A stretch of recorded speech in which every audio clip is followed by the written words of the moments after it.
Hi everyone, welcome to Investing with Shakib. Today we're going to talk about Hilton Aspire card. It looks like this right now. It received some changes late 2023, so let's talk about it. So before we get into the nitty-gritties of this card, it's story time. So I got this card in 2020, right before COVID, so weird timing. I couldn't use the card to travel. I just used it for other stuff just to make sure I get the sign up bonus. I also purchased a bunch of Hilton points. So all in all, I was sitting on somewhere around 400k points. So it was a lot of points.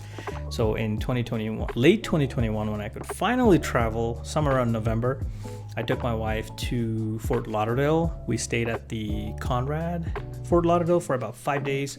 It was amazing. That property is amazing. We loved it so much, the restaurants and everything. So we essentially started a tradition that we're gonna always travel around Thanksgiving. I think we followed it up next year. The following year, we stayed at the Conrad DC. Again, amazing hotel. So this card helped us start a couple traditions. So I'm very happy about that. All right, end of story time. Let's get into the card. All right, so let's quickly run through all the numbers. Annual fee, $550, so it's in the big boy league now. Used to be in 400s. It was pretty expensive, but now it's even more expensive. But let's see where it'll take us for that fee. Multipliers, I don't care for them.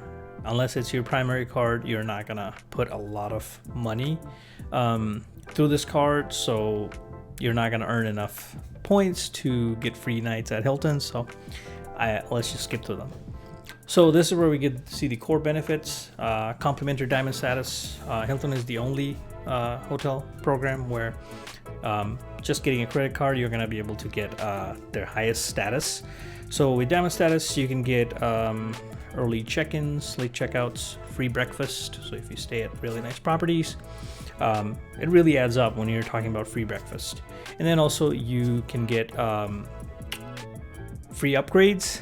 I always get upgraded just because of the status, so I value this a lot. And also another benefit that's really cool is that when you redeem free nights using points, if you redeem enough points to book a 4-night stay, you can get the 5th night for free. So you can really get a lot of value out of this diamond status. Resort credit, $400 semi-annually. I value this about 50%.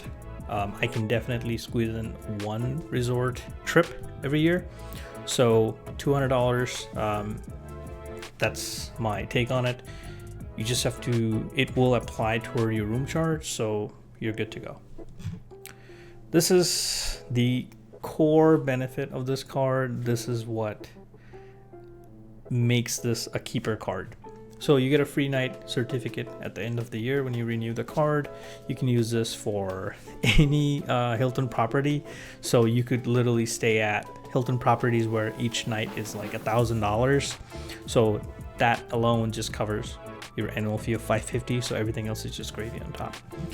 Like the flight credit, you're gonna get this each quarter, $50 increments. It will apply towards your plane tickets cost, but remember it's only $50 each quarter. I value this minimum $50, max $200 really. So it all depends on how much you travel in a certain year. $189 clear plus credit, amazing. You gotta have it with pre-check to really go anywhere at this point because the airports are so busy. You can get you and your spouse clear plus using this 189 clear credit. Now this Hilton on property credit, I don't think this has a cap on it. You could get it with every stay. So I would probably get this $100 Hilton on property credit with that resort stay. So that 200 out of the 400 plus this 100. So from that one trip, let's say you spend $500 to stay at a resort, you would be able to get 200 off as resort credit and this $100 as property credit. So for $500, you would get 300 off. Very useful. So let me kind of sum that up in numbers. So benefits are on the very left column. So these are their offered values, and this is where I value what I think you can get out of their offered value. So resort credit about 50%, property credit, you just go and stay and you can get it. These two would go together. Clear credit, just it renews. Once you get it, it just renews every year. You're good to go. Flight credit, it all depends. Let's just say you flew somewhere to go to a resort. So you flew, you only got $50. And then breakfast, you stay there one night.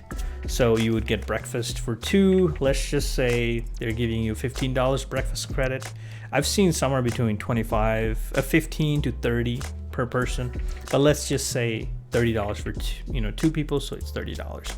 Now the free night certificate, it can go from, you can use that to stay at $100 per night hotel to all the way up to unlimited, whatever it is. So let's just say it's $550 just to cover the annual fee, right? So when you add that up, annual fee versus how much you can get by just taking 1 or 2 trips per year, your effective annual fee is covered. You're essentially getting a lot more money for that $550. So that is why this is my favorite hotel credit card, and I don't see why I would ever get rid of it or downgrade it unless they increase the fee significantly. I think the only way this would not be a keeper card if they start meddling with this or they implement restrictions. But as of now, this is my favorite hotel credit card, and at this moment I believe they have a pretty decent sign-up bonus. So 180K, you would be able to stay at a really nice Conrad, let's say for 2 nights, or a mid-tier Hilton property for about 4 to 5 days. See, if you redeem 4 days using points, you'll get the 5th day free because you're diamond status. So pretty good offer. I will have probably a referral link in the description. If you are interested, feel free to apply using my referral link. But as always, I hope you enjoyed this video. If you like the video, give it a thumbs up and subscribe so you can stay tuned. Thanks for watching.